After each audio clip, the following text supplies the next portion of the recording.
This is the Tactical Intellectual channel. Welcome back. We have a presentation that's very bare bones and straightforward. The method is basically like a quasi reaction, but the topic will be Southern Europe and North Africa. We're dealing with migrations of melanated people to other parts of the world. I will try to refrain from giving too much of my input because the content creator above the clouds, he does a wonderful job of conveying the message and providing tons of evidence and proof and facts. So enough of me talking, let's go ahead and jump right into it. Now that we've thoroughly covered African migrations into the Levant and Southern Asia, let's get into the African migrations into Southern Europe and North Africa. Before that, we have to understand who lived in North Africa before the Green Sahara. All right, so take note, a mental note, and store it into your memory banks right here. It's telling you who's in North Africa and where they migrated to in Europe eventually. Well, we have to remember, during the Younger Dryas and even before that, the Sahara was even larger and hotter than it is today, so much of North Africa was uninhabited. Those few people that did live in North Africa eked out an existence along the coast of the Maghreb. One such coastal community was the people of Taforalt. DNA analysis has showed that they had a three-way African admixture, and that all males possessed the East African haplotype E1b1. Their genetics being one part Hadza, who are one of the oldest ethnic groups of East Africa, and it's only logical as we know East Africans migrated into the Sudan, into Egypt, into the Levant, and into North Africa. Natufian, most likely also contributing to that E1b1, we find so prevalently and logical being the proximity from the Levant to the Maghreb, and also West African, being most related to modern Mande and Yoruba, as well as representing a more basal West African lineage. That basal West African lineage is of special importance. Remember, basal means the original, the oldest branch. So why is this more or less isolated group living along the coast of North Africa so closely related to the more densely populated regions of West Africa? Well, that's because prior to the Green Sahara, the Sahara was of course a desert, but prior to that, it was once again a Green Sahara. All right, so you notice all of those different types of melanated people that eventually lived all over Europe. I mean, not Europe, but they lived in Africa. Then I guess when that Sahara turned into a desert, then you had people that were cut off from one another. But then going back to that point about North Africa, you see the different types of people who made up the North Africans, and eventually they would make up the Europeans too. This is back 50 to 60,000 years ago.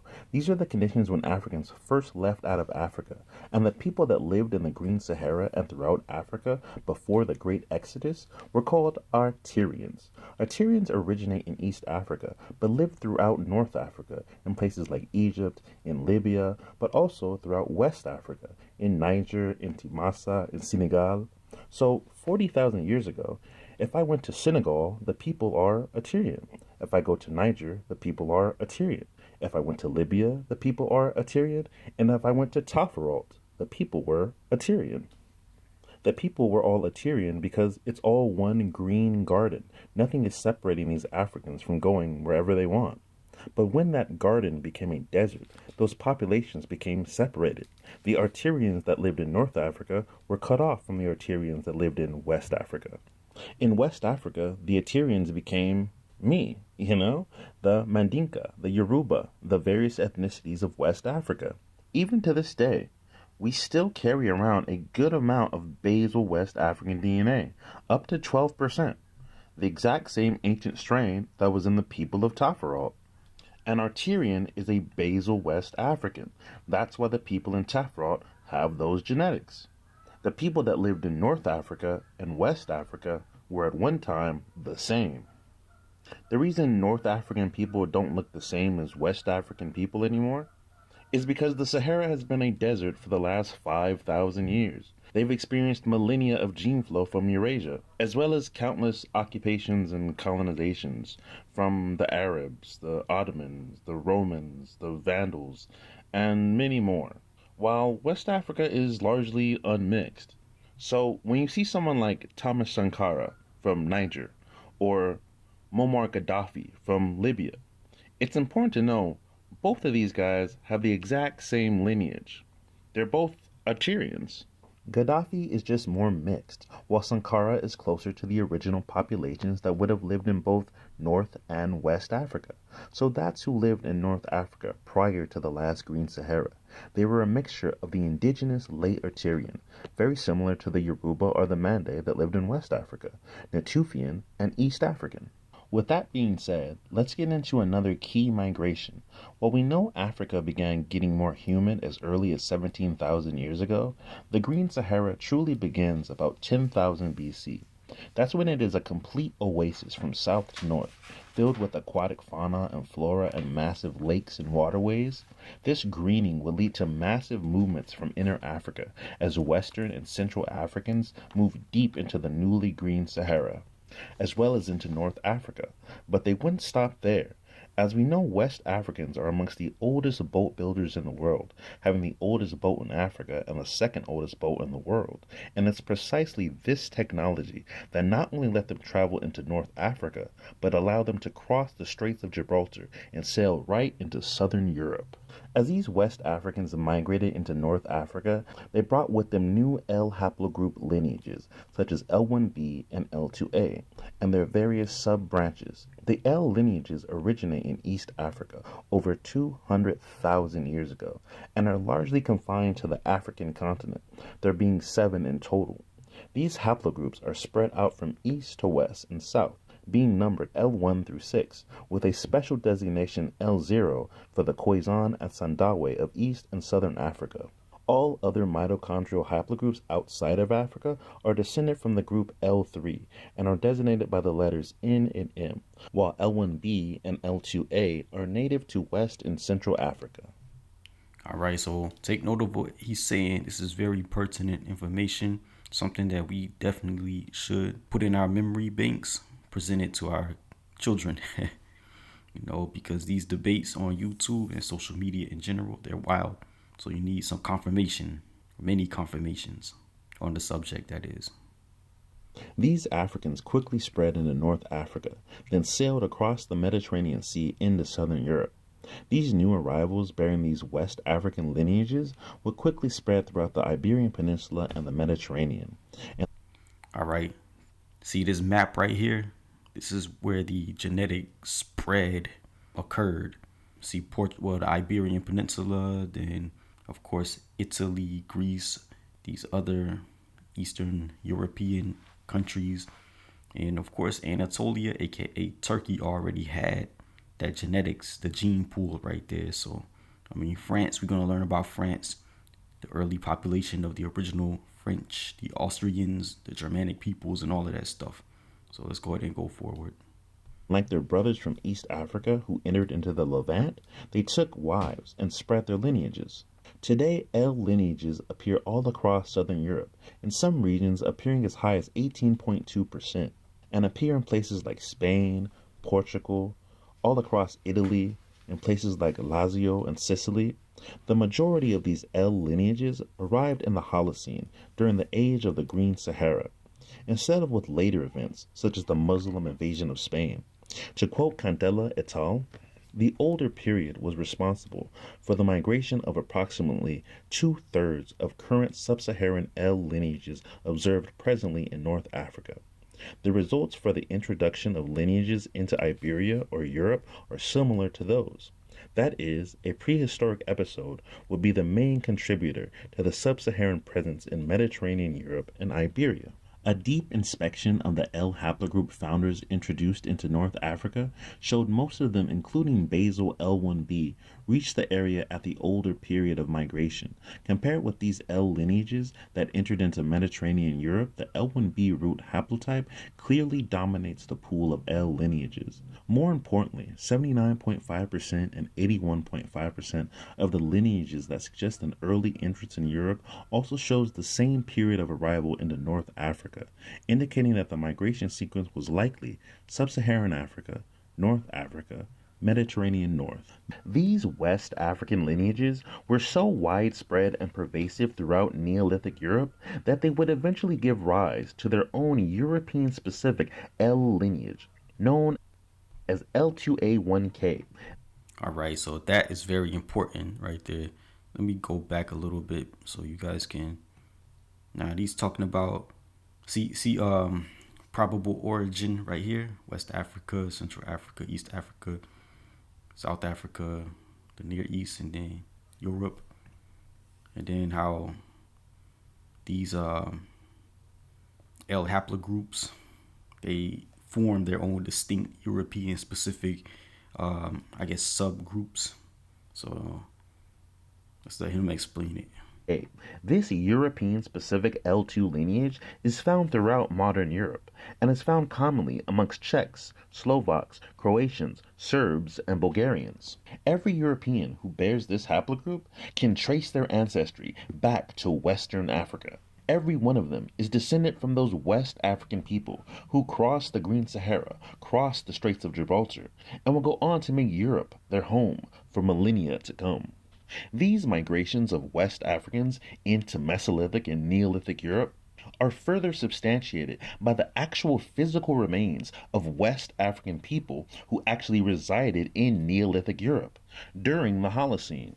To quote Gonzalez, "Here we provide evidence of much older gene flow from Africa to Iberia by sequencing whole genomes from 4 human remains from northern Portugal and southern Spain dated to around 4,000 years ago, from the Middle Neolithic to the Bronze Age. We found one of them to carry an unequivocal sub-Saharan mitogene of most probably West or West Central African origin, to our knowledge never reported before in prehistoric remains outside of Africa.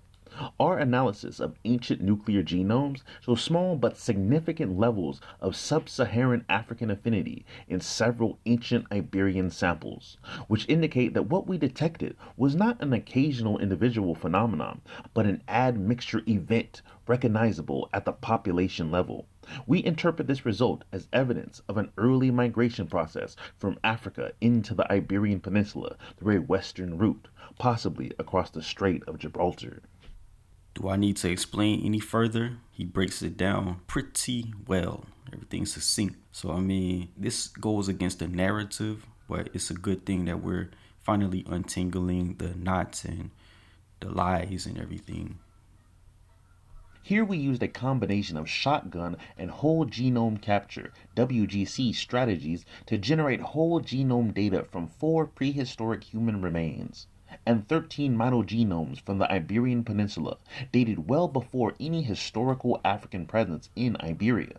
We found one sample from Andalusia, southern Spain, to carry the sub-Saharan mitochondrial haplogroup L2A1, to our knowledge never observed before in ancient human remains outside of Africa.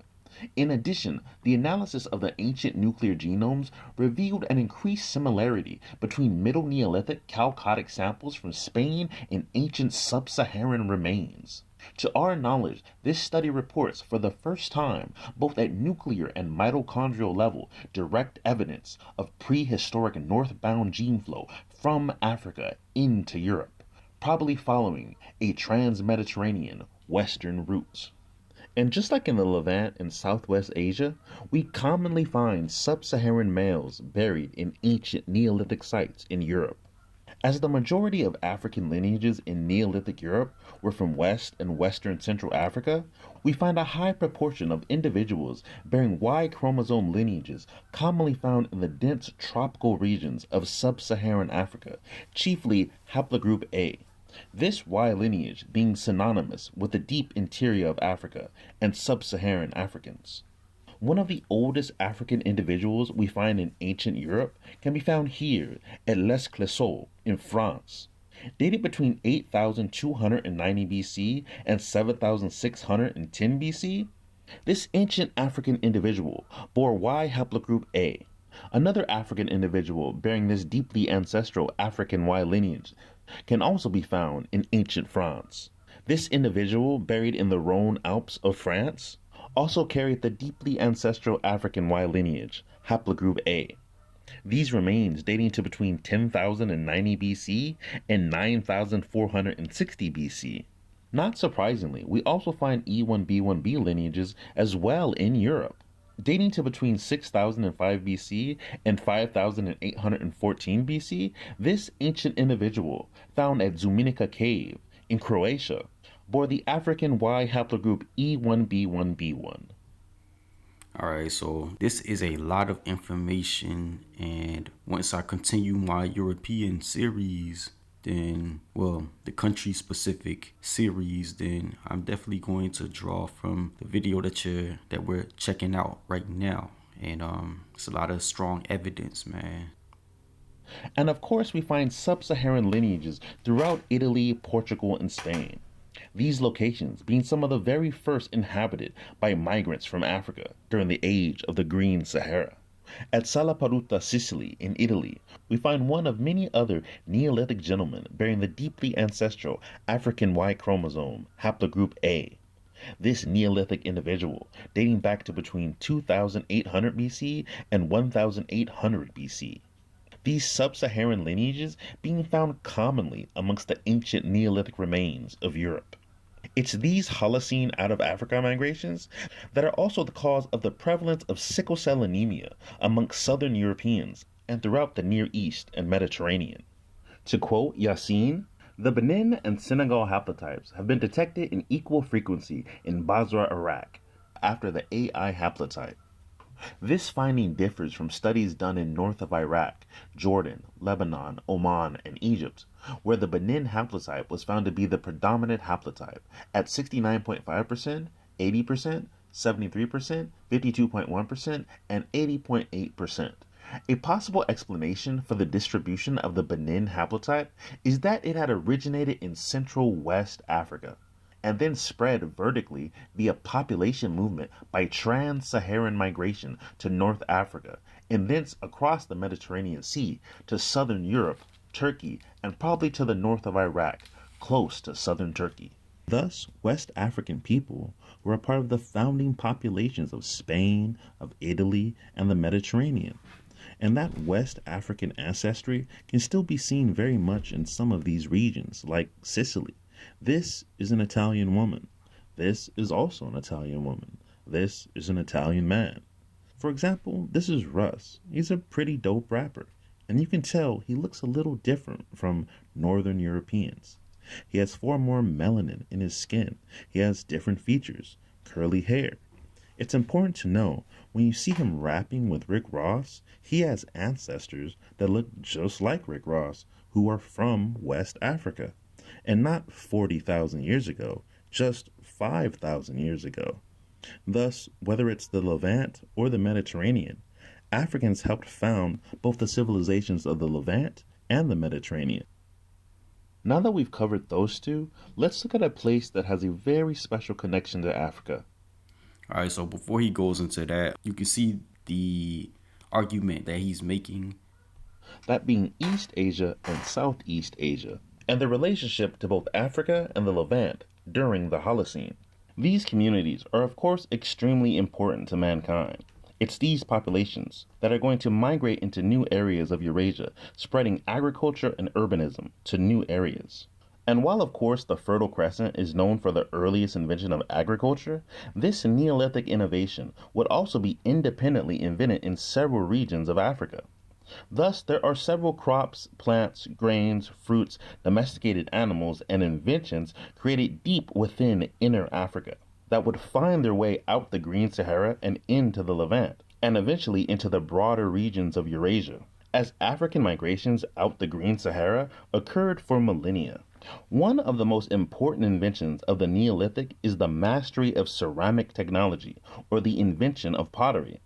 This technology being one of the most important and fundamental of the Neolithic package. So much so that the eras of the Near East are in fact divided into two sections based on the arrival of pottery, known respectively as the pre-pottery Neolithic and the pottery Neolithic. This ceramic invention having its origins deep in the heart of Africa, in the far corners of West Africa, being created in these West African regions almost 12,000 years ago. Did a lot of you guys know that? But check out this pottery bowl right here from, was that Jarmo, Mesopotamia. So it's giving you the answer to this question. So then in your mind, you know that the narrative that we currently have, it's really not that long that they've been spouting these lies off, but now you know all that, hey, you guys really didn't have a culture. I mean, you see, what type of person does it take to peddle that type of lie so intense? 4,000 years before this technology would eventually migrate into Eurasia. To understand this important technology that would eventually spread to Europe, Iran, and India, we have to understand the cultures of the interior of Africa during the Neolithic, during the age of the Green Sahara, known as the Aqualithic. Named after the aquatic environment of Africa during the Holocene, this cultural complex was defined by two distinct artifacts, that being wavy line and dotted wavy line pottery and barbed bone harpoons. This cultural complex stretches from the Atlantic Ocean in the west to the Nile Valley and down into East Africa. To understand the beginning of the Aqualithic culture, we have to start here in Mali, West Africa. It's here at Njugu in Mali we find the beginning of ceramic technology in Africa. It's here in Mali that these Africans would invent the oldest pottery in Africa and the second oldest pottery outside of East Asia, dating to 9,500 BC. Pottery is one of the most important technological breakthroughs in mankind's history. The pottery in Mali predates the appearance of pottery in the Levant by 4,000 years, and is most likely the source where that pottery came from, as African migrations into the Levant and Mediterranean during the Green Sahara occurred for millennia. It should be noted that historically the creation of pottery has always been the purview of West African women, their creation of ceramics being closely associated with creativity and fertility. Thus, it is to West African women we can attribute this large spread of ceramic technology. The use of pyrotechnology, the deliberate control and use of fire to transform earthenware to make pots, pans, cups, and pottery, is one of the most important inventions in African history, and many of these ancient techniques are still in use till this day. African potters do not use kilns, but either fire on the flat ground or in a very shallow depression. Occasionally, potters will construct low circular walls in which they place their pottery, and the walls keep extra cold air from blowing into the firing. All right, just some background. Of course, if you haven't figured it out, this is the process in this town, this remote village, where the women, they gather and they make pottery by themselves, and they burn it, put it through the kiln. And so the thing is, this is probably a method that was passed down for ages. So let's go ahead and see how they do things. Potters use whatever fuel is available. They may use dry donkey manure, dry grass from the fields beyond their homes, dry bark that they collected while they were cutting firewood, or especially in the forest areas to the south, the dried midribs of raffia palms. They never use expensive fuels such as gas or electricity. All of the women in the community work together to pile up the new pottery in the kiln for a firing. If several women work together, each may identify her own pottery by some pattern impressed in the clay or painted with slip on the exterior.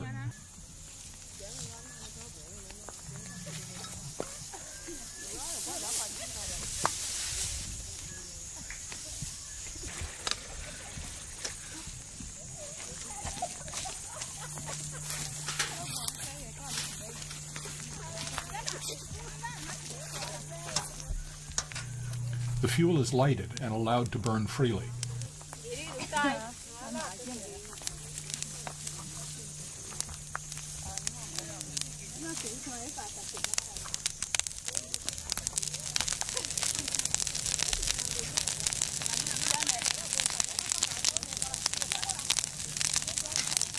In Pellingham, you see some of the women throwing pails of water on the firing to try to slow down the burning so that it doesn't get too hot too rapidly. They also take care not to let the fire spread to the neighboring brush. In a short time, the fuel has been reduced to a very thick blanket of red-hot ash. The pottery bakes underneath this for some time until it is a bright glowing red. While it is still hot, the potters hook out the pottery and dip the hot pottery in a kind of vegetable soup made of boiled up acacia seed pods. This process dries excess carbon deep into the body of the hot pottery, turning the jars from a bright red to a dark brown. This is very similar to techniques used in Japan and America, which are called raku. The process makes the pottery more suitable for cooking over an open fire and makes jars more waterproof. The process turns the red ferric iron, Fe3, into black ferrous iron, Fe2. It's these early inventors from Mali that would take their new technology deep into the central and eastern Sahara. Arriving in the Nile Valley, the tradition of dotted wavy line and wavy line pottery would come to define Sudanese culture for millennia. While some have proposed an independent invention of pottery in the Sudan, the oldest dates of the wavy line tradition can be found here in West Africa, at sites in Niger, at Timet, Ajarbous, and Taglegal, respectively. This technology quickly diffused down into East Africa as groups migrated down into Lake Turkana, bringing their new invention. A special note is the early presence of barbed bone harpoons in Kenya before the appearance of the West African ceramic tradition. The creators of pottery at Unjugu, Mali, then migrated into the Central Sahara, where they would reside for millennia. This West African invention is not only one of the most important inventions in African history, but also one of the most important in world history, and a defining invention of the Neolithic era. To quote Hoysakam, the discoveries at Unjugu, Mali, an open-air site in the Dogon country. All right, so hold on. Before he continues with the reading, the fact that he mentioned Dogon country, and then when you start looking at the I guess the early original Europeans, see, there was a video that Dr. Maria Charles had done with Clyde Winters and another guy, and she was saying that the culture, some of these customs and traditions that the early Europeans, the original Europeans, carried out, kind of seems like it was related to, or basically Dogon like in their manner. So this right here, I just had to bring that out. Like you get it. He's gonna explain it. Shed new light on the early Neolithic in Africa. The stratigraphic sequence and a cluster of absolute dates established a terminus antiquum of 9,400 BC for ceramic sherds associated with a small bifacial lithic industry. The emergence of this typo-technical complex corresponds to one of the wet phases of the Pleistocene-Holocene transition in West Africa, most probably that of the climatic upturn at the beginning of the Holocene, between 10,200 BC and 9,400 BC. Paleo-environmental results, particularly archaeobotanical ones, indicate that the landscape was in a state of change, and that for several millennia the surfaces covered by desert overlapped an open steppe with grasses, some of which were edible. This environmental situation allowed the dispersion of prehistoric groups over the continent, and probably encouraged a new behavior, the practice of intensive selective gathering, i.e. the targeted and rational harvesting of wild grasses for their seeds. However, not only must seeds be kept dry and protected from rodents, they must also be processed through cooking or fermentation. This process helps the human body to assimilate the starch, as the digestive enzymes necessary for its digestion are not naturally present. Ceramics would have been particularly useful in this process. Ceramics emerged in sub-Saharan Africa and seem to have spread toward the Central Sahara during the early Holocene at the end of the 10th and the beginning of the 9th millennium BC, while the desert zone became increasingly greener. The mastery of ceramic production may be considered one of the major inventions of African societies. Its discovery is far from being simply anecdotal. These societies facilitated from an early stage the management of wild grasses, both their conservation and consumption following cooking or fermentation. The data seem to suggest an invention to the south of the Sahara, around the latitude of the site of Unjugu, between the 14th and 15th parallels, during the climatic improvement of the early Holocene. That is, in the first half of the 10th millennium BC, or a little before. This invention is clearly linked to an environmental shift as the sub-desert landscape of the preceding arid episode gave way to the open tropical savannas, characterized by the spread of panachoid grasses and by changes to the range of animal species frequenting these new biotopes. These new ceramic-producing societies can be distinguished by characteristic bifacial armatures, perhaps adapted for hunting small mammals that visited these grassy areas. From this southern zone, populations advanced toward the central and eastern Sahara around 9000 BC, and it is possible that certain receptacles were initially copied in stone, as at Timt. It is worth emphasizing that the oldest ceramic remains are clearly scarce at the archaeological sites where they have been found, which indicates a progressive adoption of this new economy, whose precise objectives remain to be identified. Scholars can put forward, however, the hypothesis that the invention of ceramics could have been motivated by the new demands of a major period of climatic improvement. This equally allowed a high degree of mobility to populations within a wider area and potentially encouraged the adoption and diffusion of this invention by different human groups. Thus, only a little time afterward, from the mid-9th millennium BC, ceramic production was perfectly mastered in the central and eastern Sahara, as well as in the Nile Valley, where craftspeople diversified the shapes and decoration techniques, as can be seen at the site of Taglegal. Thus, across Africa, beautifully decorated pottery was produced and proliferated throughout the continent. This important West African technology would eventually find its way into the Levant in the 7th millennium BC. One of the earliest communities to produce pottery in the Levant is the Yarmouktian culture of Syria around the 7th millennium BC. And not surprisingly, as West African women were the creators and purveyors of pottery some 4,000 years earlier inside of Africa, we not surprisingly find the burials of West African women laid to rest in ancient Syria. Dated to 6,800 BC, right at the beginning of the Pottery Neolithic, these West African women were laid to rest in Tel Halula in Syria. To quote Fernandez, the aim of the study was to establish family relationship among individuals buried at different archaeological phases in houses from the Neolithic site of Tel Halula, Syria, from 8,800 years ago. 66 samples belonging to 50 different individuals were studied, and a fragment of 300 BP of mitochondrial DNA, HVRI, was amplified in the whole sample. It was possible to recover 20 authenticated mitochondrial DNA sequences. The site is located at the margins of the middle course of the river Euphrates in Syria, inside the Fertile Crescent. The studied individuals belong to 12 different houses from 8 different archaeological levels. Only one complete haplotype, 16224C, was shared between 2 individuals of 2 different houses. However, other matches were found among partial and complete haplotypes in 7 cases, highlighted in different colors at Figure 2. All the recovered haplotypes belong to major European haplogroups except for H37 and also probably H43, which could be assigned to West African haplogroup L2A. It should be understood that the movement of pottery from Africa into the Levant is further substantiated by the actual archaeological record of the Fertile Crescent. Unlike in Africa, which has a clear origin of pottery in West Africa, and has a clear spread into central and eastern regions of the Sahara, being accompanied with certain West African bifacial microliths and certain grinding apparatuses, this technology being adapted and diffusing across the entire middle belt of the African continent.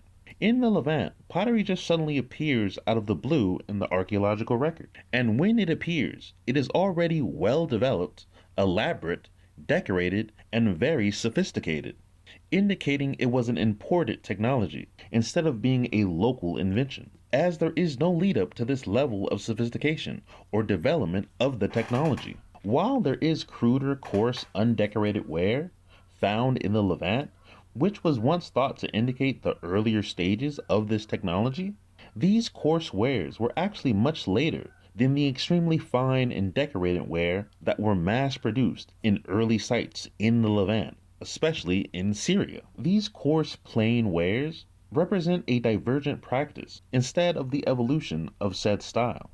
To quote Olivier et al., The discovery of early pottery Neolithic levels at Tel Sabi Abyad and other prehistoric sites in Upper Mesopotamia changes the way we look at long term evolution of ceramic technology in the region.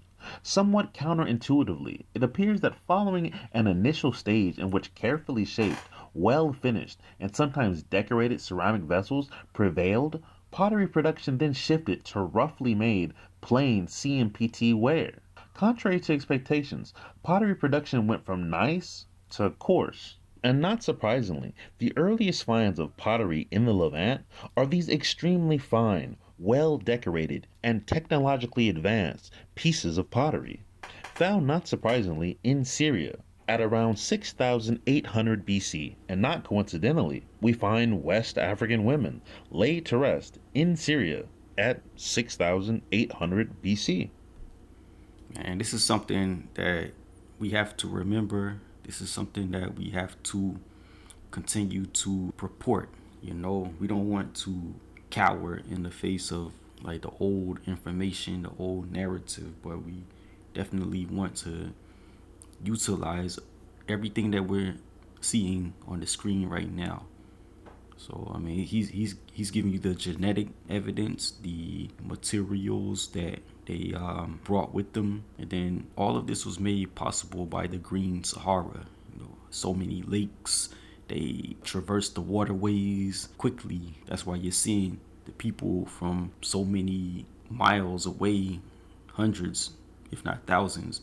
They're in this area right here with their I guess their ware, their different technologies, blades and all of that stuff, animals and whatnot. To quote Olivier et al. One more time, the site of Tel Sabi Abyad in Syria offers a superb stratified sequence passing from the aceramic pre-pottery to the pottery using Neolithic around 7000 BC. Surprisingly, the first pottery arrives fully developed with mineral tempering, burnishing, and stripy decoration in painted slip. The expected more experimental looking plant tempered coarse wares shaped by baskets arrive about 300 years later. Did the first ceramic impetus come from elsewhere?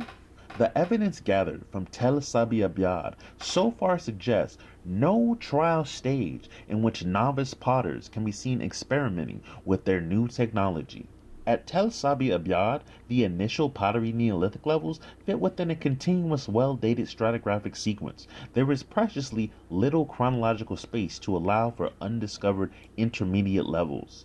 The earliest ceramic products seem to have arrived in a fully developed state. One very plausible explanation could be that the earliest vessels were not made locally, but came from some other, as yet unknown region, where the necessary experimenting had taken place previously. That as yet unknown region was, of course, Africa. As we know, Africans were living in this region of the Fertile Crescent during this time period. And of course, we know these Africans were some of the oldest and most advanced potters on the face of the earth, having the second oldest invention of pottery in the world, over 3,000 years prior. Thus, one of the most important technologies of the Neolithic package originated in West Africa, and it's the migration of these West African people into the Fertile Crescent that's going to spread this technology to both Europe and Asia. These migrations of Africans and Levantines into new regions and their mixing with the local inhabitants would be the catalyst for civilization throughout Eurasia. Thus, just as in Neolithic Europe and Southwest Asia, there is an abundance of African genetics found throughout ancient sites and civilizations of the Near East and Asia, found everywhere from ancient Iran to ancient Turkmenistan to ancient Pakistan. And not surprisingly, all three of these localities would birth impressive civilizations during the Neolithic, namely Elam in Iran, the Oxus civilization of southern Turkmenistan, and the Indus Valley civilization of Pakistan. Each one of these civilizations began with the movement and spread of Africans and Levantines into these new regions. All right, so we already know that Levantines are basically the end result of that first migration out of Africa. So, I mean, they kind of sort of became distinct because I guess when that first migration happened and the Sahara turned desert again, then that's what closed them off, the interaction. But then, I mean, they're all similar people anyway. So, yeah, let's go ahead and get more, because he's gonna bring up a very good point coming up. It's these migrants that would bring agriculture, pottery, and urbanism to these new areas. And it's important to keep in mind what the majority of these populations look like as people spread from Africa and the Levant into these new regions. A good example of this are the native peoples of Iran. Like indigenous people in Africa, or the Levant, or Neolithic Europe, or India, the indigenous people of Iran also had the ancestral alleles for black skin, possessing the exact same skin color they had originally left out of Africa with. To quote Brashak et al., we assessed the 5 Iranian individuals for whom nuclear genomic data was available: WC1, AH1, AH2, AH4, and F38, at a panel of single nucleotide polymorphisms. The Iranian individuals carry the ancestral darker pigmentation allele at most of the sites in the Hersheyplex complex, indicating that they are likely to have had darker eyes and hair. Reconstruction of the WC1 individual using the Hersheyplex tool returns the highest probability for brown eyes, dark skin, and black hair. Although the ancient Iranians display derived alleles at RS611-9471 in ASIP, which are nearly fixed in Europe, East Asia, and South Asia, examination of the eye and skin pigmentation loci in the 8-plex system suggests that the WC1 is unlikely to have had depigmented skin and irises. All right, so just to give a heads up, that Hyraplex tool, I guess it measures like OCA, oculocutaneous albinism 2. So those, I guess, skeletal remains, if they don't have that OCA2 gene, then more than likely dark hair, dark eyes, and dark skin. So, but gain more information and awareness on the Hyraplex tool. Thus, the first Iranians, or Aryans, were black. And of course, they would also see substantial gene flow from Africa and the Levant during the Neolithic. As we know, West Africans were living in Iran as early as 12,000 BC. These African Holocene migrations occurring for millennia. It's the spread of these people that are going to seed civilization in both Iran, Turkmenistan, and ancient Pakistan. The spread of these people and their technology being well attested and documented. To quote Gungal, "The Fertile Crescent in the Near East is one of the independent origins of the Neolithic, the source from which farming and pottery making spread across Europe from 9,000 to 6,000 years ago at an average rate of about 1 kilometer per year. There is also strong evidence for causal connections between the Near Eastern Neolithic and that further east, up to the Indus Valley. The Neolithic in South Asia has been far less explored than its European counterpart, especially in terms of absolute dating. Hence, there were no previous attempts to assess quantitatively its spread in Asia. We combine the available data with archaeological evidence to analyze the spatio-temporal continuity of the Neolithic dispersal from the Near East through the Middle East and into the Indian subcontinent. We reveal an approximately linear dependence between the age and the geodesic distance from the Near East, suggesting a systematic but not necessarily uniform spread at an average speed of about 0.65 kilometers per year. Of course, as these migrations occurred, people not only brought agriculture and technology into these regions, but genetics as well. Thus, there is a large amount of African individuals found amongst these ancient sites and civilizations. One such ancient civilization with large amounts of African ancestry is the Oxus civilization of southern Turkmenistan. All right, so pay close attention here, man. The Oxus civilization. I'm definitely going to use this in my Indian series, but for now, at least you will have a head or a leg up when following me when I dispense information. In Turkmenistan, Iran's Neolithic neighbor, we find huge amounts of African individuals buried in ancient tombs from the Oxus civilization, these graves dating back over 4,000 years. These several African individuals were buried at Gonur Tepe. It's important to note the people of Gonur Tepe and the Oxus civilization would have a large effect on later Hinduism. Many of the rituals and practices of the Rig Veda were first practiced here in the Oxus civilization. One of these early African individuals is dated to between 2130 BC and 1948 BC, bearing the West African Y haplogroup E1b1a. This Y chromosome lineage being found commonly in Nigeria and throughout Western Africa. And of course, we find the East African E1b1b1. This Y lineage still being very commonly found amongst peoples of Ethiopia in East Africa. This African individual of the Oxus was laid to rest in his tomb between 2011 BC and 1886 BC. We also find massive amounts of the ancient African haplogroup A in men buried in the tombs of Gonor. These men bearing this deeply ancestral African Y lineage, now found primarily deep within sub-Saharan Africa, are dated to between 2500 BC and 1700 BC. And not surprisingly, with all these A and E lineages, we of course find the ancient African lineage of BT and CT amongst these ancient African men buried in this ancient necropolis of the Oxus. So as these Africans crossed through the Middle East and into Pakistan, they not only brought genetics, but also gifts as well. Namely a slew of native African crops that would become staples of Indian cuisine and culture for millennia to come. Agriculture being developed in Africa between 9000 and 6000 BC.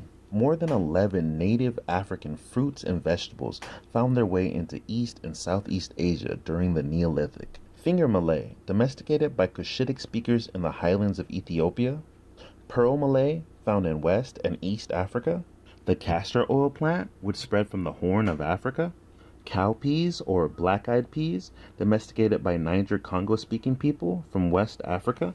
2 additional West African crops spread wide into Asia as well. One was a tuber crop, the country potato. It spread to India and across southern Asia, eventually as far as China. A second crop, the roselle, spread even more widely. Its rather spicy leaves have been typically used for sauces and soups, not just in West Africa, but in India as well. Hibiscus tea is made from the sepals of the roselle fruit and is drunken regularly throughout Asia as well as in West Africa. A fruit tree species, the tamarind, also spread from West Africa. This tree took on a particularly notable importance in India, but also spread from there further south into Asia. Sorghum spread even farther, far beyond India, all the way to northern China, where it became one of the primary crops of northern Chinese agriculture. The lablab bean spread far and wide as well, right across southern Asia to Vietnam and to China. But these early African migrants did not just contribute agriculturally to early India, but genetically as well. The presence of these ancient African founders, who originally came from Africa and the Levant, are also found prevalently in burials of ancient Pakistan. And the genetic footprint of these early African migrants from Africa and the Near East can still be seen in modern Pakistani people to this day. Pakistan is the home of the first great civilization of India, the Harappan or Indus Valley civilization. Just as these lands were first populated by African people millennia ago, it would be Africans who would return once again to help them build this great civilization. As we know, West and East Africans migrated through the Mediterranean and through the Levant. During the Green Sahara, they also migrated into the Far East, and the populations of Pakistan still bear their genetic lineage. As we know, both D and E originate in Africa, and with these haplotypes comes a special polymorphism known as the YAP-positive marker. Anyone bearing the YAP plus marker has African ancestry. They are YAP positive, while other Y haplotypes are YAP negative. The YAP positive marker is found throughout Asia, but the original YAP positive marker can be distinguished from later YAP markers that moved into the Levant and Southern Europe by way of the Green Sahara. Alright, so that was a good point that he made about the YAP positive. That's something that is very important to remember. Just don't let that slip your consciousness right there. So, oh yeah, and also take a screenshot of this graph right here, or chart. Thus we can date at what time the YAP marker appears. As Africans moved through the Levant, they brought new YAP plus markers into Pakistan. To quote Kamar et al., Here we report for the first time the presence of Y chromosomes carrying the YAP element in Pakistani ethnic populations. We have determined the haplotype status of each of these YAP-positive chromosomes in an effort to identify their geographic origins. In combination with ethnohistoric data, these Y chromosome results support our previous hypothesis of separate migrations out of Africa for YAP-positive chromosomes and suggest that Pakistani ethnic groups have experienced gene flow from both sub-Saharan Africa and the Levant. The combined data are consistent with the hypothesis that Pakistani populations have been influenced by both migratory routes shown in Figure 4. Although it is possible that Y chromosomes carrying the YAP element entered Pakistan by means of recent admixture, e.g. in the last few generations, we favor a model in which Pakistani YAP-positive lineages originate primarily through more ancient gene flow. First, extensive genealogical information for each individual in our survey allowed us to exclude any known cases of admixture. Second, it is difficult to account for the global trend of YAP-positive haplotype frequencies and the genetic trails in Figure 4 by a simple recent admixture hypothesis. It's this genetic trail that illustrates movement of Africans out of the Green Sahara and into the Middle East and the Mediterranean that he is referring to. As I said before, we can differentiate the older YAP-positive haplotypes from the more recent Neolithic ones. YAP-positive haplotype 3G is the oldest in East Asia and dates back to when Africans carrying the D haplogroup first populated Asia over 50,000 years ago. To quote Kamar one more time, the subtyping of YAP-positive haplotypes provides clues to the sources of paternal lineages occurring in the Pakistani population. First, it is important to note that no YAP-positive haplotype 3G chromosomes were found in our survey, although this haplotype makes up about 50% of the paternal gene pool in Tibet. This may testify to the strong physical barrier to gene flow imposed by the Karakoram and Himalayan mountains, lying between northern Pakistan and territory to the east. All right, so he did mention not too long ago haplotype D. Now, when I did that, what was it? The Ainu video, and is Trey the Explainer, or I forgot his name, but in his video that I reacted to, he did mention haplotype C and D. Whoever was first, they were around the same time that they made contact with one another in East Asia, Japan specifically. But that's something that you have to take note of, and everything is lining up perfectly. Thus, we can trace the Neolithic trail of migrants from the Green Sahara, carrying YAP-positive haplotypes, namely haplotype 4 and 5 and their various subclads, and see how they moved from Africa into the Levant, into the Arabian Peninsula, into Pakistan, and eventually into India. These Neolithic movements are most likely the cause for the prevalence of sickle cell anemia throughout India, which has millions of cases yearly and the most worldwide, second only to Africa. As we know, the sickle cell allele have a single African origin, and the majority of India shows the East African variant. To quote Schreiner et al., the Arabian Indian haplotype originated in Africa and had an overseas migration route from Eastern Africa to Eastern Arabia and then into India.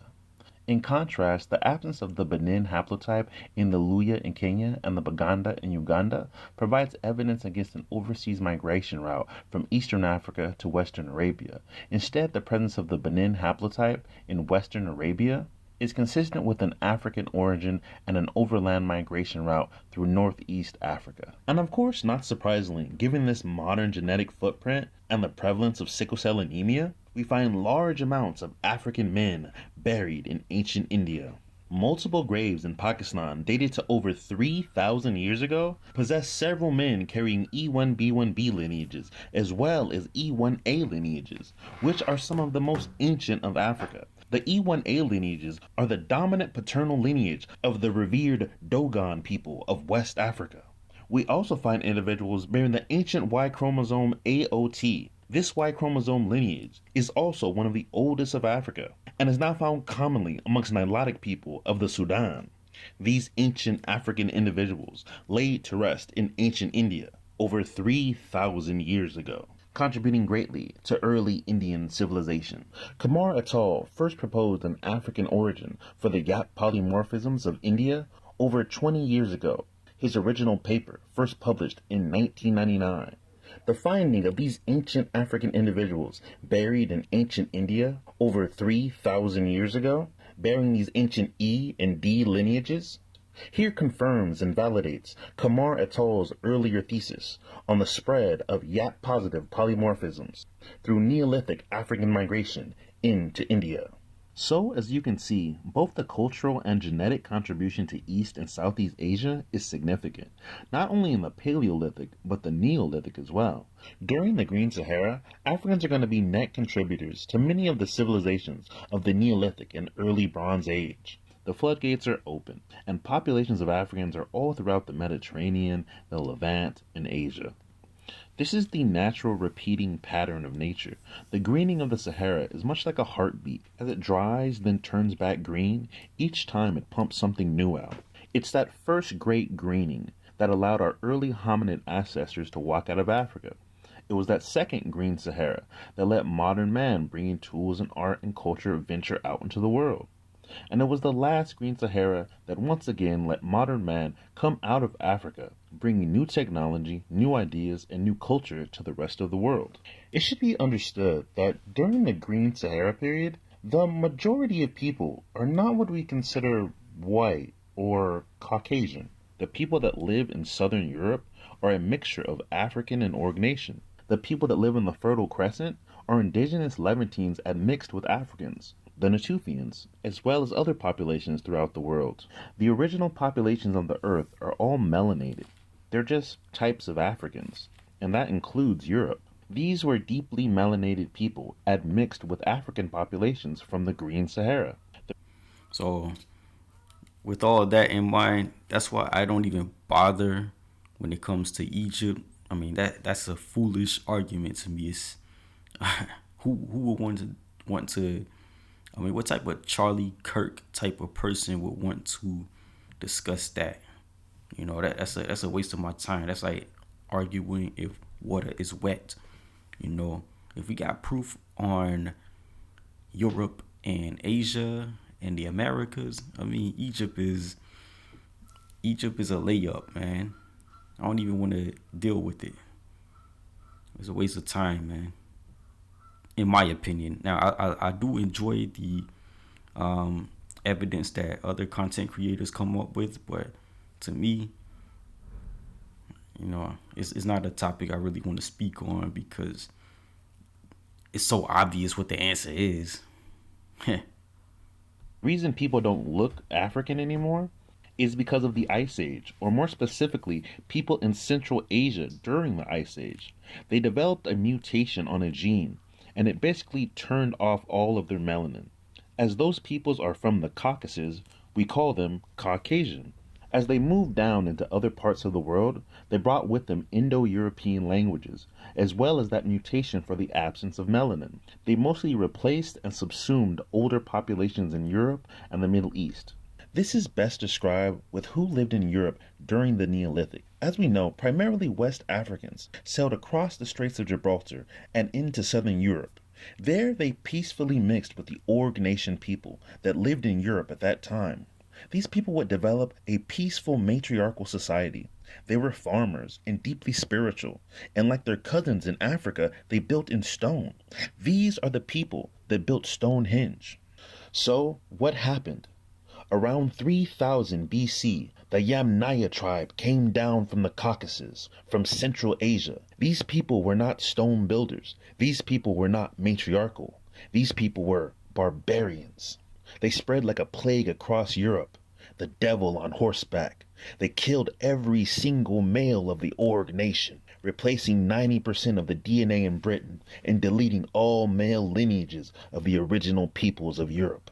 This was the first genocide in human history. This is why people do not look black anymore.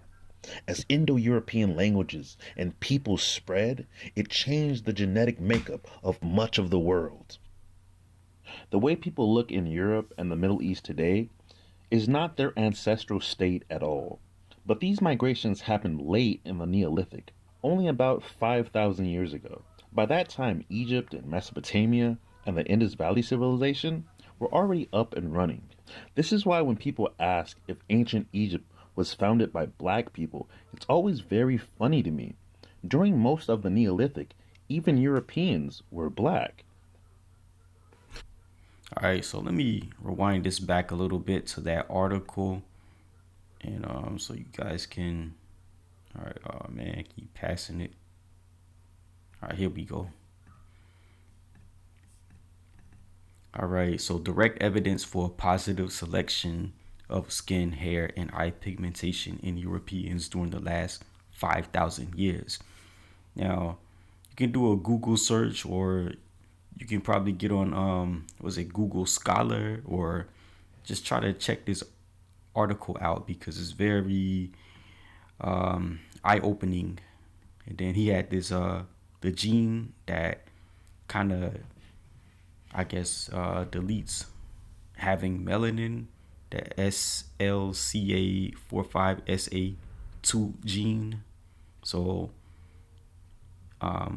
earlier I had mentioned, I forgot the name of that tool that was used, but that OCA2, if they find skeletal remains that has this SLCA, well, C4SA2 gene, then they know that they are depigmented, they're unmelanated people. So that's one thing that the masses of people really are not aware of. So they need to become aware of that. So let me go back to where we left off, and he can give his soliloquy and closing arguments. All right, here we go. So, the Neolithic was dominated by heavily melanated people, many of which came from Africa. This is especially true when we talk about the Levant. Much of that population came from deep within inner Africa. But with the exception of that one video of Cosmos where they showed the Mesopotamians as they actually looked, we really don't see depictions like that, which is something that really needs to change. In the same way I can find a documentary where people are talking about the Paleolithic out of Africa migrations with black people moving into the Arabian Peninsula, I should be able to find a similar documentary on the Neolithic and black people migrating into the Arabian Peninsula. Both migrations are extremely important to world history. The only difference is one is the beginning of all human cultures, while the other one is the beginning of all human civilizations. And of course, black people played an important and central role in both of those migrations. So those are the Holocene out of Africa migrations. And what I really like about the Holocene migrations is that it really ties the planet together. It really shows you how small the world is and how we're all connected. We're all family on this planet, on this small little globe. And we need to keep that in mind. So, yeah. All right. Thank you guys for watching. See you guys next time. All right, that's enough of that. I may have some more to add, but for now, this portion, the reaction portion, is done. So now my final thoughts on North Africa and Southern Europe. I like how he brought out the evidence regarding skeletal remains, which are found in North Africa and Southern Europe in abundance. And then he also spoke of the genetic evidence, the basal DNA. He explained that along with the Y haplogroups. And he spoke on, the old genetic lineages, those Y haplogroups, and then the different spin-offs from all of that. And then I like how he provided information on the Green Sahara. That Green Sahara was full of rivers and lakes, streams, so they can sail across expeditiously, if you want to sound like T.I. And then I like how he provided in his presentation peer-reviewed articles galore by actual experts, people who do this for a living, not YouTube armchair scientists, but actual scientists, geneticists, anthropologists, archaeologists, etc. And then He also brought out the artifactual materials that were left behind by these early melanated people groups. And don't forget the migratory patterns that he spoke of, and he had other people, experts, speak on those migratory patterns also. So we know that they are highly melanated thanks to this HI-Resplex tool. He said Herciplex, but I guess he was just skimming. I do that sometimes too, but I like to call it the HI-Resplex, HI-Resplex tool that determines the color of your hair, eyes, and more importantly, skin. So let's go ahead and close this out. That was the Southern Europe and North Africa presentation I provided. The next one is the Near East and Southwest Asia. Take care.